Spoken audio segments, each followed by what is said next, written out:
The man known to history as Shaka Zulu was born at some indeterminate time in the summer of 1787 in the heartland of the Zulu kingdom, largely encompassing Natal province in the northeast of modern-day South Africa. His name at birth was Shaka Kona. His father was Kona, the chieftain of the Zulu clan in modern-day Natal, into which Shaka was born. Shaka's father had assumed the rule of the clan around 1781, a few years before Shaka's own birth, and as head of the clan, Kona had several wives, as was the custom in Zulu society, and sired numerous children. Many of these offspring were male.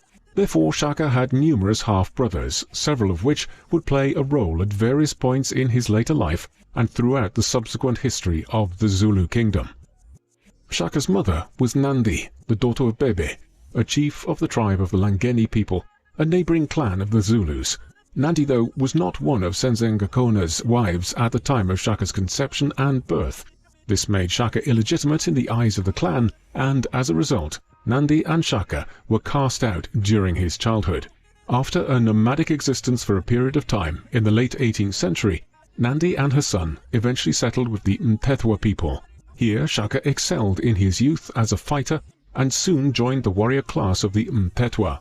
It was not unusual for males in the region to involve themselves in military affairs once they entered their teenage years, but Shaka's abilities were nevertheless precociously advanced for his age.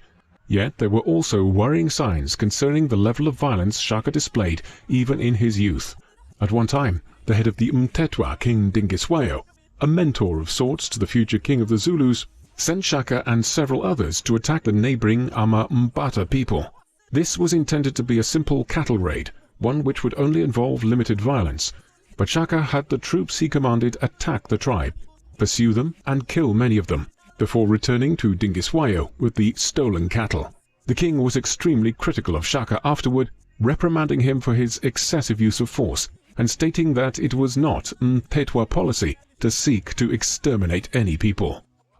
The Mthethwa and the Zulu, both then and now, are a subgroup of the wider Bantu people who dominate much of sub-Saharan Africa, from the Congo, east to Kenya, and all the way south to the Cape of Good Hope. It is necessary to understand the dynamics around which Zulu society and wider Bantu culture was organized and functioned in the early 19th century, before exploring further Shaka's career and the establishment of the Zulu kingdom. For example, the Zulu, as well as the other Bantu peoples of Africa, are united by the use of the Bantu languages and largely base their economies and societies around cattle. The Zulus resided in the northeast of modern-day South Africa, occupying the lands between the Tugela River in the south and the Pongola River in the north. In the 18th century, the Zulus were not a unified people, but were divided into several small clans, each of which controlled small swathes of territory, just large enough to support their people and livestock, with adequate pasturage for their cattle. These cattle provided a huge part of their diet, in the shape of meat and milk.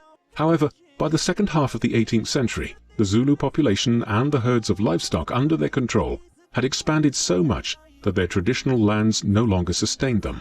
Therefore, they began expanding to the southwest, displacing the Khoikhoi people who lived there in the process. However, the Zulu remained subordinate to the Nguni kingdom, a fellow Bantu people to the northwest, around what is now the border between South Africa and Mozambique. Chief amongst these Nguni people, around the year 1800, were the Ndwandwe. Zulu society maintained many traditions which had been practiced across sub-Saharan Africa for hundreds and even thousands of years. The small Zulu clans were each ruled over by an Inkosi, a king or paramount chief, whose household consisted of his wives and usually many children. Society further down was divided into the kraals or Isabaya, which were homesteads or economic units inhabited by individual families. These kraal, in turn, were centered on the cattle owned by the Zulu people of a given region. Indeed, society was entirely centered on cattle, and to a lesser extent the sheep and goats which an individual clan had dominion over. These were so important because milk curds were the staple of the Zulu diet. As a result, cattle were the primary measure of wealth and also the form of currency within Zululand. Furthermore, Zulu culture was polygamous, and men purchased their wives with cows. and religious beliefs were paramount in their society, being focused on magic and ancestral spirits, which Zulu people believed manifested themselves in the physical world, particularly during fire rituals and other ceremonies conducted by witch doctors, the equivalent in Bantu societies of priests. The technology of this society was primitive. Most tools were formed out of wood and other malleable substances to make spoons, bowls, and other household goods. What iron ore could be easily found on the surface of the region was smelted, using basic forges and generally fashioned into spear tips and other weapons. This focus on manufacturing weapons is hardly incongruous, as all adult males in Zulu society were warriors. They fought in huge massed formations of fighters called impis. They wore no real apparel or armor to protect themselves, other than wooden shields covered with cowhide, while the primary weapon was a 6-foot-long spear called an assegai. Also, battle tactics were virtually non-existent, individual clans relying on sheer numerical strength to overpower their rivals. Thus, Shaka was born into a kingdom which was built around the idea of controlling cattle and manpower in order to rise to the top. His ascent would be based on his ability to do this effectively, and also on some innovations which he introduced to Zulu warfare and society. Shaka's rise to power began in 1816 when he was still short of his 20th birthday, when his father, Senzengakona, died.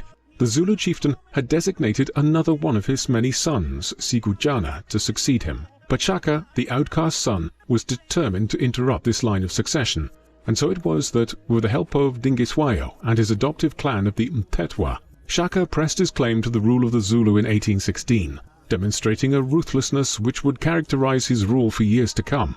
To do this, he employed the services of another half-brother of his and Sigujana's, named Ngwadi, to assassinate Sigujana. With this done, Shaka then returned to his birth tribe at the front of a daunting military escort which Dingiswayo had provided to him, of Mtetwa troops. These now executed any men associated overtly with the previous regime, and Shaka assumed the kingship of the Zulu people. He would rule as part of a formidable confederacy of Bantu tribes in Southeast Africa, which was based around the alliance of the Zulu and the Mtetwa. This alliance might well have proved a moderating influence on Shaka going forward. We have already seen how Dingiswayo had chastised Shaka some years earlier for his excessive use of force in prosecuting the Ama Mbata people near the Mtetwa. But if this was the case, then this restraining presence was quickly lost, as in 1817, just months after Shaka assumed the leadership of the Zulus, the Mtetwa ended up in conflict with the Ndwandwe people on their northern border, and under their king Zwide, Dingiswayo was captured early on by Zwide and was executed. The Mtetwa now placed themselves under Shaka's overlordship, essentially subsuming their clan under the auspices of the Zulus. These events not only robbed Shaka of his friend and mentor Dingiswayo, they also signaled the expansion of the conflict between the Zulus and the Ndwandwe, the latter of which had exercised some control over the Zulus in past times.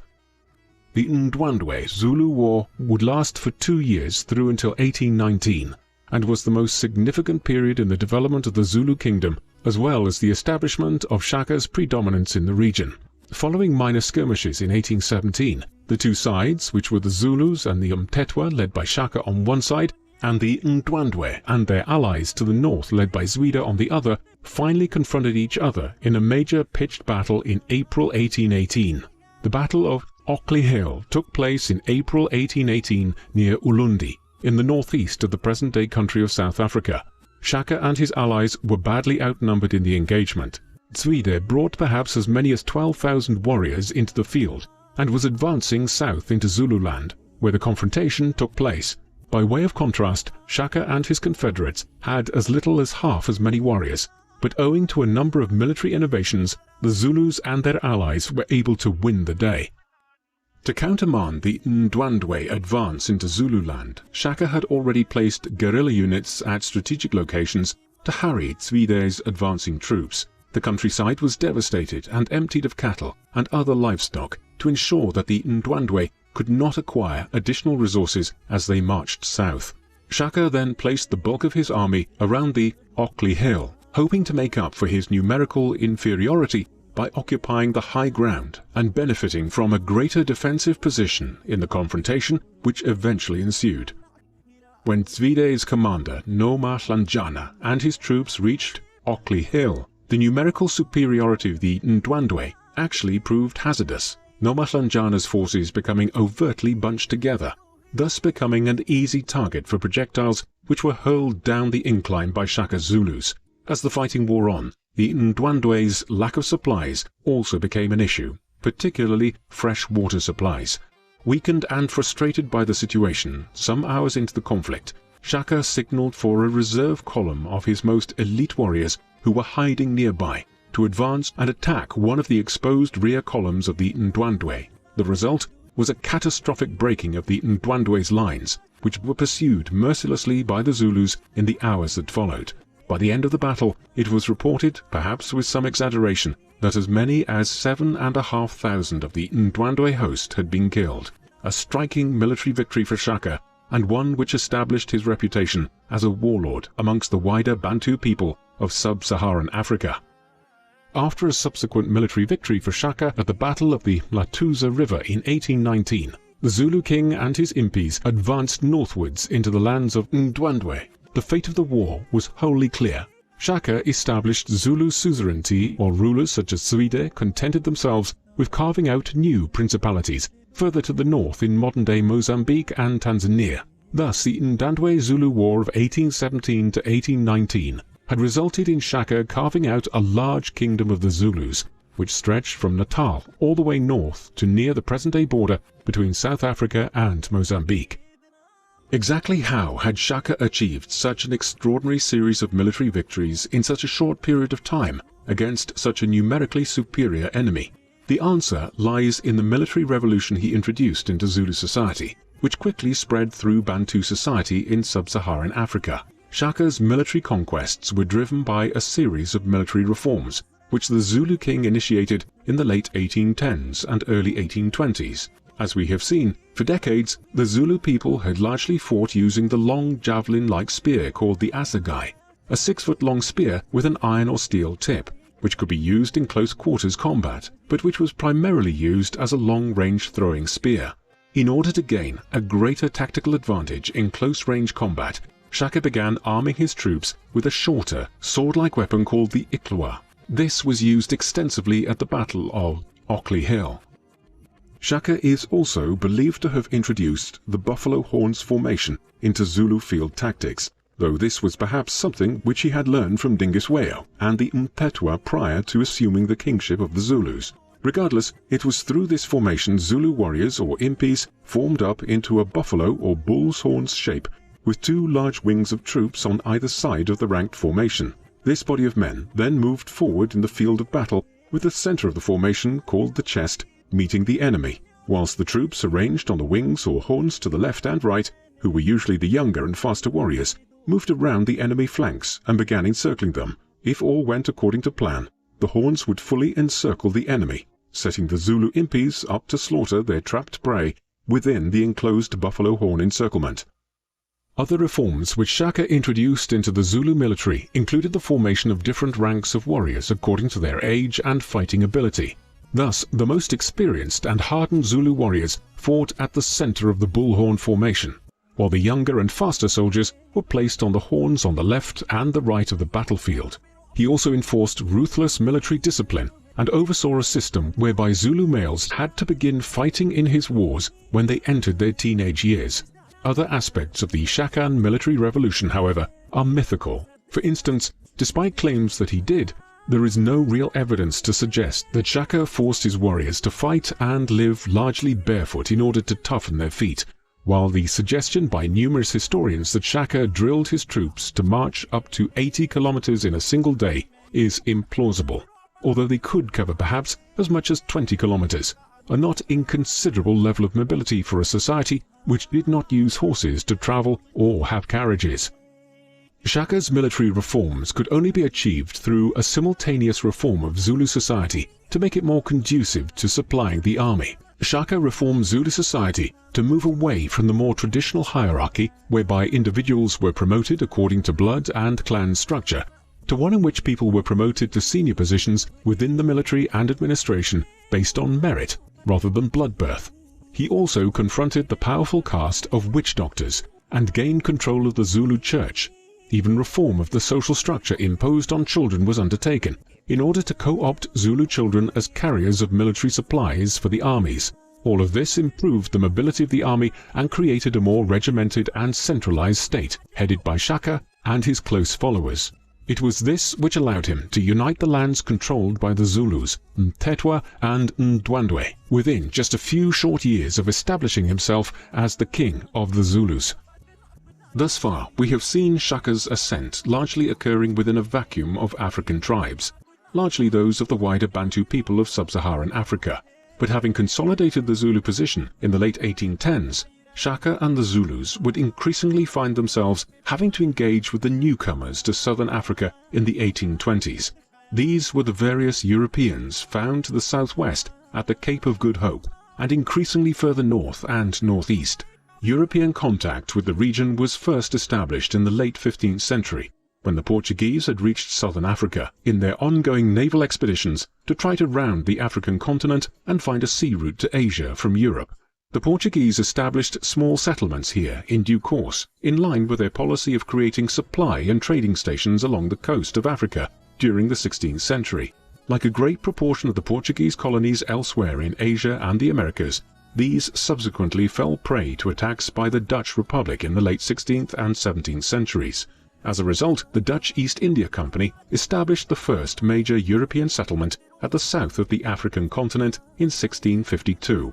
Like the Portuguese earlier, this was originally a waylay station for ships undertaking the voyage around Africa to Asia, but in the decades that followed, the Cape Colony, as it became known, grew into a substantial colony in its own right, one which drew increasing numbers of Protestant refugees of Germans and Huguenots from France, as well as Dutch settlers. By the late 18th century, the Cape Colony had expanded to well in excess of 50,000 settlers, known as Boers from the Dutch and Afrikaans word for farmer, but the rule of the region was soon to shift dramatically as a result of developments back in Europe. In the 1790s, Britain and the Dutch Republic found themselves on opposing sides in the French Revolutionary Wars. As a result, in 1795, the British invaded the Cape Colony, and after a swift victory at the Battle of Muizenberg in the early autumn, the Cape Colony fell under British occupation. Then, when the Napoleonic Wars were coming to a conclusion nearly 20 years later, the British and the Dutch signed the Anglo-Dutch Treaty of 1814, under the terms of which the Cape Colony officially and legally passed into British possession. As such, the British had become the main European power at the Cape of Good Hope by the time that Shaka ascended to power. Yet the Cape Colony remained something of a distant problem for the Zulus, as much more pressing was the knock-on effects of British conquest. With their loss of control of the Cape Colony, many of the Boers, the largely Dutch settlers, began migrating north and northeast away from the Cape Colony, where they could move outside the jurisdiction of the British and establish new independent colonies. In the course of the 19th century, this would bring successive generations of Boers ever closer to the Zulu kingdom, with implications both for Shaka's rule and especially those of his successors. Signs of this European encroachment into the regions dominated by Shaka and the Zulus occurred from 1822 onwards. In that year, Francis Farewell, a former lieutenant of the British Royal Navy, along with numerous other merchants from the Cape Colony, decided to begin trading with the Zulus and other native people from the Natal region at the site of the future city of Durban on the Natal coastline. This was formalized into a trading station in 1824, cementing the first concrete lines of trade and communication between the Zulus and the growing European population in southern Africa. The station here and the Europeans who arrived to the Natal region as a result are highly significant for the story of the Zulus and our knowledge of Shaka's reign.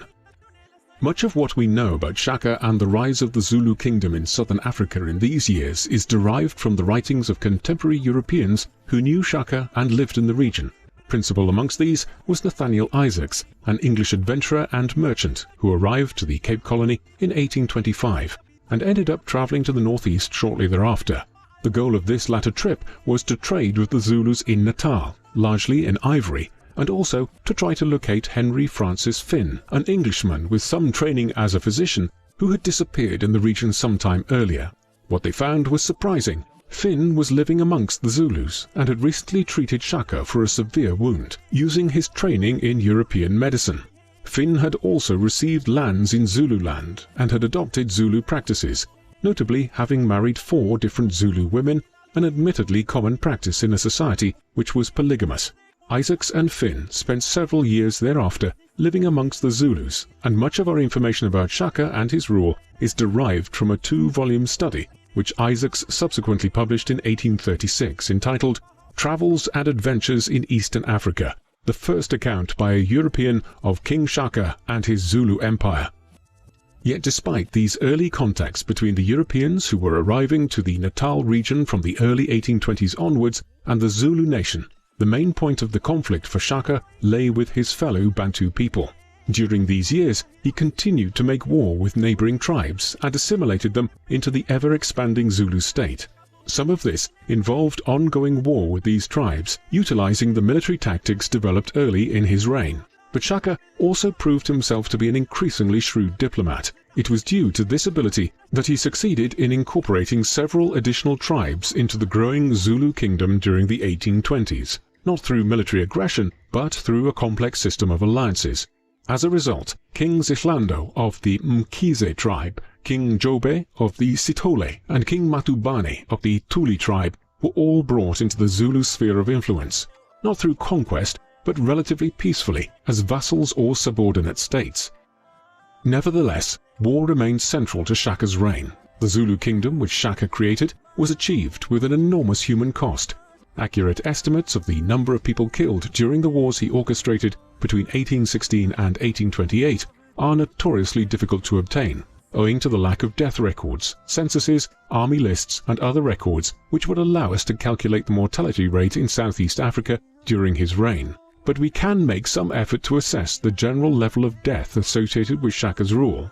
For instance, we know that the war with the Ndwandwe between 1817 and 1819 almost certainly resulted in over 25,000 deaths. Equally, scholars of sub-Saharan Africa during the 19th century call this period the Mfekane, meaning the crushing or scattering, a name applied to the decades of the late 18th century through to the mid-19th century, owing to the high levels of disruption and death which occurred throughout the region of modern-day South Africa, Mozambique, Zimbabwe and Rwanda during this half-century. Scholars agree that the total level of deaths associated with the Mfekane range from between 1 and 2 million. Shaka's wars were central to this. Given that fact, we might safely conclude that the wars Shaka involved the Zulus in, along with the creation of the Zulu kingdom, resulted in the deaths of at least 100,000 people, and most likely considerably more than that figure. Indeed, there is no denying that Shaka's own appetite for violence was considerable. When his armies conquered a region, villages were raided and multiple kraals and other buildings would be burnt to the ground. Very often, if our sources are correct, children, old men and women in the conquered region would be murdered indiscriminately, with those who survived and who were of a suitable age being forced to serve in the ranks of the Zulu military. It is hardly surprising then to find that recent studies have suggested that Shaka was a borderline genocidal ruler, evidenced by the many reports of his army's brutal violence and unwillingness to spare lives when they conquered a given region. All of this just served to further destabilize the wider region, as several of Shaka's leading generals simply decided to abandon their overlord and carve out their own principalities. For instance, Mkilikazi elected to abandon the traditional lands of the Zulus during the mid-1820s, taking extensive cattle and troops with him to forge his own Ndebele kingdom. In a similar fashion, another of Shaka's commanders, named Zwangendaba, migrated north into the region approximating to modern-day Zimbabwe and established his own fiefdom there. As a result of the military reforms he initiated, with the corresponding overhaul of Bantu society in Southeast Africa and the almost unceasing wars of the late 1810s and 1820s, Shaka had carved out a large kingdom of the Zulus. By 1825, he had conquered a region covering some 11,500 square miles, or 30,000 kilometers, stretching from the Pongolo River south to central Natal and from the coast all the way inland to the Drakensberg mountain range. Here he ruled over perhaps 250,000 Zulus and hundreds of thousands of other dependent peoples, all joined in an increasingly sophisticated system of administration, whereby tributes in the form of foodstuffs, cattle, ivory, textiles and other goods were delivered to the Zulus.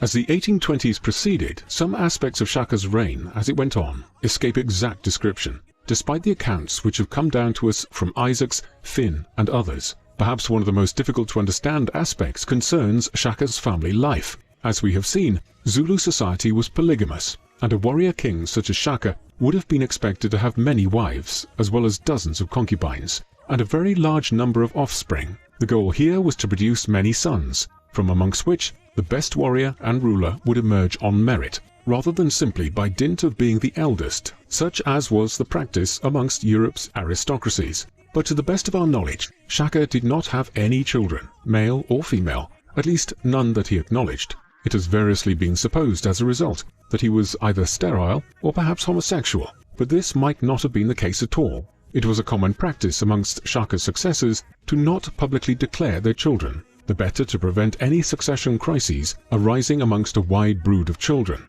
Given that in the 1820s, Shaka was still a healthy man in his 30s, he might well have been reluctant to declare who his children were, in order to avoid rivalries developing amongst them and political factions emerging. If this was the case, it proved counterproductive to his lineage, as Shaka was struck down relatively early in his life. While Shaka's lack of a recognized male heir might be explained in this fashion, the setbacks which otherwise began to beset the Zulu kingdom in the mid-1820s perhaps require further explanation. Shaka's ascent to power and early reign are most noteworthy for the stratospheric success he seemed to enjoy. Not only was he able to return to his homeland and, against major odds, establish himself as head of the Zulus against the opposing claims of his many half-brothers in 1816, but in short order thereafter he was able to conquer a wide number of opposing tribes and establish the largest kingdom Southeast Africa had seen in some time. This had largely been achieved on the back of the military revolution which Shaka introduced into Zulu society, along with his allies such as the Mthethwa. But the success of this system quickly produced imitators, and so the Zulus ran into opposition in the 1820s. The first of these opposing tribes were the Mpondo people. In April 1824, Mdlaka Kanthidi, one of Shaka's most accomplished military commanders, led a substantial Zulu army southwards along the foothills of the Drakensberg Mountains and east through the valley of the river Mzimvubu into the Mpondo lands. Mdlaka commanded perhaps 3,000 to 5,000 Zulu warriors. Our records are not clear on this count. However, this was largely a cattle raid, and he attempted to abscond with a large proportion of King Faku of Mpondo's herd. But Faku's impis quickly responded and won out over Mdlaka's raiding party, before harrying them with guerrilla-style strikes. Eventually, Mdlaka abandoned the captured cattle, and his warriors were so short of rations during their retreat that they had to rely on their stores of watermelon for water. The campaign, the first major defeat of a Zulu horde during Shaka's reign, became known as the Amabethe Impi, roughly meaning the Melon Campaign, and this incident lived long in the memory of the Zulus. This, along with several other military and political reverses for Shaka in the months that followed, produced increasingly vengeful and violent behavior from him between 1824 and 1826. An example of this was seen in an attack he commanded against the Wabe tribe. The Wabe had been one of the first smaller tribes adjoining Zululand, which had fallen under his sway in the early 1820s. But now, in response to a series of political assassinations within his kingdom, Shaka sent a major army against the Wabe. This was not an army of conquest with some hard and clear military or political goals. It was an army of extermination. Shaka's impis fanned out across the countryside and killed the Wabe wherever they could find them. It was subsequently reported that the violence displayed was so great that Shaka's mother Nandi, a tough figure who had never before reprimanded her son, was appalled with Shaka's actions on this occasion. In the aftermath of the Wabe campaign, Shaka moved the Zulu capital to their conquered lands. We have a particularly detailed description of the Zulu court that was established here, and how the kingdom Shaka had built over the past 10 years had developed at the time, provided by accounts from individuals such as Isaacs and Finn, who witnessed it in 1827 and 1828. Shaka had his new capital just to the south of the river Mhlathuze, on a ridge of hills which lay approximately 27 kilometers to the north of the modern-day settlement Eshowe. It is perhaps symbolic of Shaka's entire reign that the location was known as Kwa Bulawayo, which means the place of death. The Zulu royal capital which he had built here would have been a larger town than most settlements in the Zulu kingdom, nearly all of which were effectively villages. At the center of the capital of Bulawayo was the isandlwana, a kind of royal palace which was reserved for Shaka and his harem of wives and concubines. It was heavily guarded, and almost no one was allowed to enter here. Any who trespassed inside the isandlwana without a royal summons from Shaka himself would be punished with death. But far from acting exclusively as a Zulu harem, this was also the center of government, and Shaka's closest advisors and government ministers had cabins which adjoined the isandlwana. Despite the primitive nature of their government and technological development here at Bulawayo, by 1826 and 1827, the same mechanisms which dominated Europe's royal courts in the medieval period were in operation.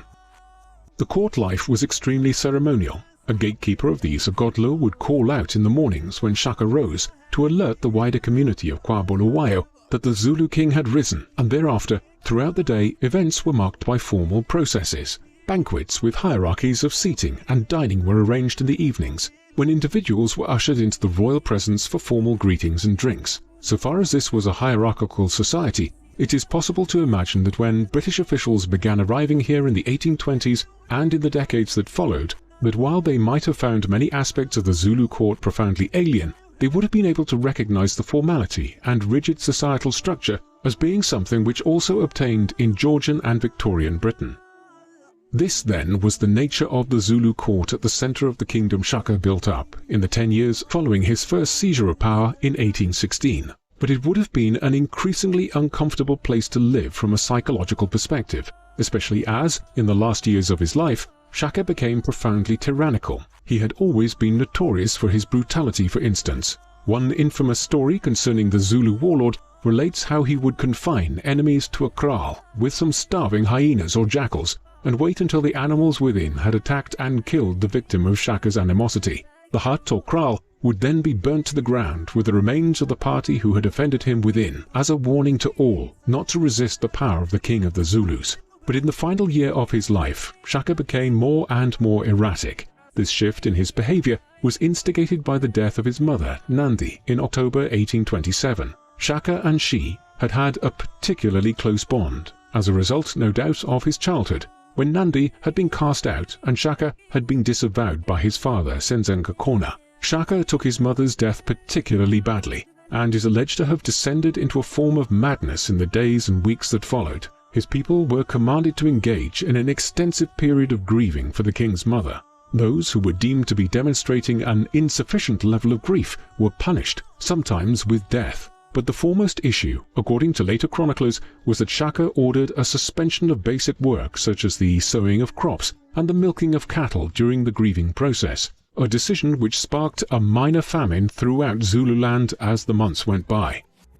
These latter claims about Shaka's actions in the last months of his life might well have been inventions created in subsequent times by those who orchestrated his death in the autumn of 1828, a year after Nandi's death. The plot originated from within Shaka's own extended family and was led by two of his half-brothers, Dingane and Mhlangana. The pair had previously made an attempt to assassinate Shaka prior to this, in the fall of 1828, but this had proved abortive and the brothers had not been discovered in their treachery. Now they found fresh supporters, chief among them Mkabayi, an aunt of Shaka's and sister to the late King Kona. On the afternoon of the 22nd of September 1828, the pair, along with a group of other conspirators, arrived at one of Shaka's other royal residences, called Kwanaya Kamubi. Annoyed by the arrival of this group, Shaka commanded them to leave, saying it was late in the day, at which point several of them fell on him, Dingane and Mhlangana bursting from behind the fence of the kraal to join in.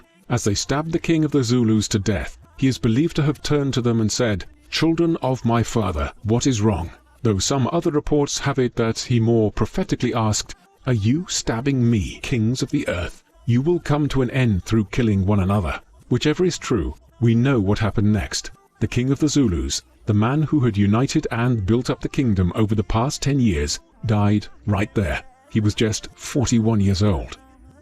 In the aftermath of Shaka's assassination, his half-brother and murderer Dingane seized control of the Zulu kingdom. Paranoia drove his reign, and in the weeks and months that followed, he conducted a widespread purge of the members of the extended royal family to secure his position and eliminate any potential challengers. But the greatest threat to his rule came from outside the Zulu kingdom. In 1836, the Boer communities further to the southwest began moving northeast and inland to avoid falling under British rule. Originally led by Piet Retief, these voortrekkers, or boertrekkers as they were termed, initially allied with Dingane Zulus, but after a falling out and the ascent to power amongst them of Andries Pretorius, the Zulus faced a growing threat from the voortrekkers. When Pretorius won a major military victory against Dingane in 1839, the Zulu leader moved north towards Swaziland, following which a half-brother of his named Mpande, who had been spared in the purges of Dingane's early reign, allied with Pretorius. A short campaign thereafter saw Dingane killed and Mpande proclaimed as the king of the Zulus in 1840. Meanwhile, Pretorius and his voortrekkers established the state of Natalia. Mpande's rule is perhaps best characterized by its relative peace, as after the British conquered Natalia in 1842, he allied with Queen Victoria's government, a relatively shrewd move which ensured that the Zulu kingdom remained independent through to the end of his reign in 1872. However, at this time storm clouds were gathering, and in the course of the 1850s, 1860s and 1870s, the British presence on the southern tip of the African continent continued to expand. During the 1850s and 1860s, several states emerged in the region which today encapsulates South Africa. Central was the Cape Colony under the British, and we have already seen how Natalia quickly emerged under the voortrekkers and was then equally rapidly subsumed into the British state. But other Boer states were created during the 1850s, as the British became distracted by events elsewhere, principally with the Crimean War in southeast Europe between 1853 and 1856, and the Great Mutiny in India in 1857. As these events occurred, the Boer states of the Orange Free State and the South African Republic were created. They would survive for nearly 50 years, forming a buffer of sorts between the British and the Zulus, and a crucial alternative enemy for the Cape Colony. However, the problem for the Zulus was that there was an ever-growing discovery of resources in the region, including gold and diamonds, which drew ever larger numbers of settlers to the region, such as the notorious proponent of British imperialism in Africa, Cecil Rhodes. As settlement in the region increased, Mpande's successor, his son Tetsuayo, from the very point that he succeeded his father in 1872, faced growing pressure from the British to the southwest.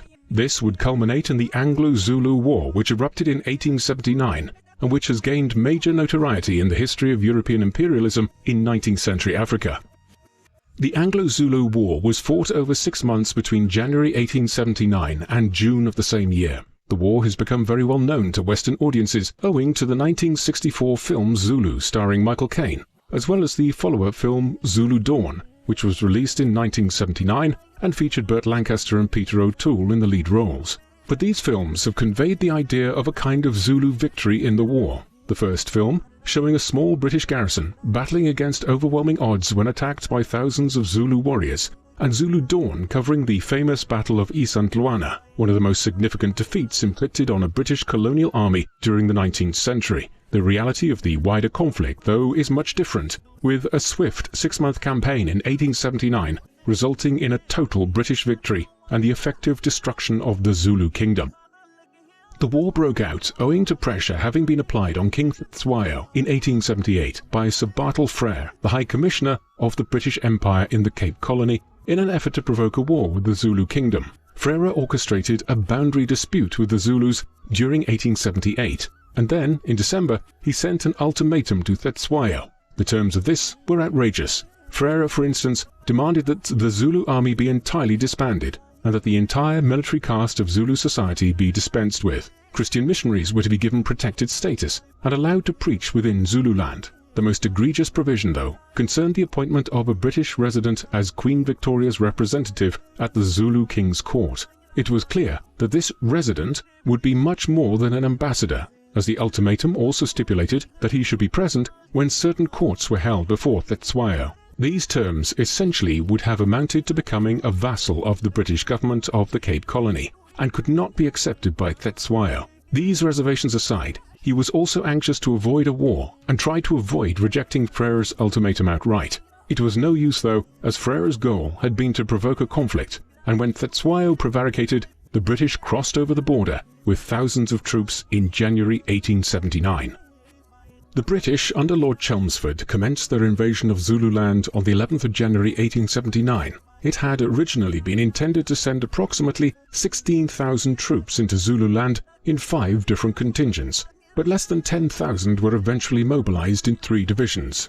Against them, Cetshwayo had roughly 35,000 warriors, but these largely fought with primitive weapons consisting of spears, shields, and some limited use of firearms. Despite their technological inferiority, the Zulus were able to draw first blood and repel the first invasion of Zululand. On the 22nd of January, a force of nearly 20,000 Zulu warriors attacked an isolated column of 1,800 British and colonial troops, encamped near the hill of Isandlwana in the northeast of modern-day South Africa. The British had underestimated the Zulus and failed to set up a defensive perimeter in Isandlwana. Sheer numbers did the rest.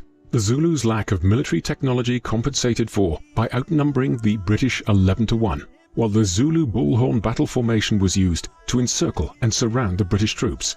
During the final clashes of the engagement, the British ran out of ammunition and the confrontation descended into fierce hand-to-hand fighting in which the Zulus were at less of a disadvantage militarily. In the end, only a few hundred of the 1,800 British and colonials escaped from the Battle of Isandlwana. Approximately 1,300 lay dead across the battlefield. However, there are no accurate figures for the Zulu dead and wounded, but it is believed that the rough estimations of the time extended into the thousands. The defeat, the largest suffered by a British force against such a poorly armed indigenous army up to that time, was only partly assuaged by the successful repulsion of a force of approximately 3,500 Zulus by 150 British soldiers at Rorke's Drift, a mission station nearby, the following day. The 2 events, the Battle of Isandlwana and the Battle of Rorke's Drift, are the central events of the films Zulu Dawn and Zulu, respectively. The defeat at the Battle of Isandlwana ensured that the first invasion of Zululand could not meet with success, though some of the other detachments continued to operate around the border with Zululand into the spring of 1879. Then, in the early summer, Lord Chelmsford, who knew he was to be revoked from his command shortly, in an effort to save face after the disaster at Isandlwana, led a second invasion into Zululand. This one was eminently more successful, not least because Chelmsford brought a much greater army with him, in excess of 20,000 men. Rapid progress was made, culminating in the Battle of Ulundi on the 4th of July 1879. Here, some 4,000 British and colonial troops squared off against the 13,000 Zulu warriors at the capital of Cetshwayo's kingdom. Here, a disciplined advance by ranks of British gunmen, aided by Gatling guns, rendered the Zulu battle tactics completely ineffective, and the Zulu warriors eventually fled from the region. In the end, just 10 British soldiers had been killed, while over 500 Zulus lay dead across the battlefield of Ulundi, and 1,000 more were badly wounded. Victory at Ulundi effectively brought the Anglo-Zulu War to an end, and also ended the independence of the Zulu nation, which Shaka had built over half a century earlier. In the aftermath of the war, Cetshwayo was essentially made a puppet king, one who was briefly sent to England for an audience with Queen Victoria. He died in 1884, and despite the best efforts of his son and heir, Dinuzulu, to preserve the Zulu kingdom, in part by attempting alliances with the Boer states, Zululand was annexed by the British in 1887. It was the beginnings of a period of rapid centralization and expansion of the British presence in South Africa, which resulted in 2 wars with the Boers between 1880 and 1881, and more consequentially from 1899 to 1902. Following the latter struggle, known as the Second Boer War, the British had become the hegemonic power in the region, approximating to the modern-day state of South Africa. Hence, the kingdom which Shaka had created between 1816 and 1828 lasted for 50 years against British encroachments, but eventually it, like the various Boer states, could not resist the advance of British dominion in southern Africa. How should we evaluate Shaka Zulu in light of the kingdom he created and the fate of the Zulu kingdom after his death? There is perhaps a tendency to view Shaka today as a romantic figure who bravely tried to build up a centralized Zulu kingdom which could withstand the impending onslaught of the European aggressors. But this is to give Shaka far too much credit. There is no denying the brutality of European imperialism in Africa during the 19th century, but this was really only starting at the time of Shaka's rise to power. During the first half of the 19th century, when Shaka reigned, the European presence in sub-Saharan Africa was largely confined to some limited coastal regions like the Cape Colony. the Gold Coast, as well as the port towns along the west coast. It was not until the 1860s and the 1870s that the real scramble for Africa began. As such, while the Zulus and Shaka would have been conscious of the European presence in the form of the British and the Boers to the southwest, and were also increasingly in direct contact with them as traders, they would not have perceived them as an existential threat to their way of life in the 1810s and 1820s. Given this, we might perceive Shaka as a powermonger, one who built up the Zulu kingdom not as a way of resisting the white man, but purely for his own gain. Virtually his entire career was spent making war on his own fellow Bantu people, and while there is little denying his capabilities as a war leader, and while his centralization of the Zulu state in order to make it a more effective war machine was undoubtedly impressive for its time, the simple fact is that Shaka killed tens, perhaps hundreds of thousands of individuals in order to further his desire for power. Then, having attained that power, like so many other autocrats in history, he slipped into delusional behavior and bloodshed. Such was the figure who created the Zulu kingdom. But there is no denying that that same kingdom was able to inflict one of the most substantial military defeats on British forces in Africa during the 19th century. That, more than anything else, has left an indelible impression on the public imagination concerning the Zulu kingdom which Shaka first brought to power in southern Africa. What do you think of Shaka Zulu? Was he a vicious warlord who built his power through conquering his fellow Bantu people, or was he an African hero who succeeded in establishing a kingdom which was able to resist European encroachments for decades after his own death? Please let us know in the comment section, and in the meantime, thank you very much for watching.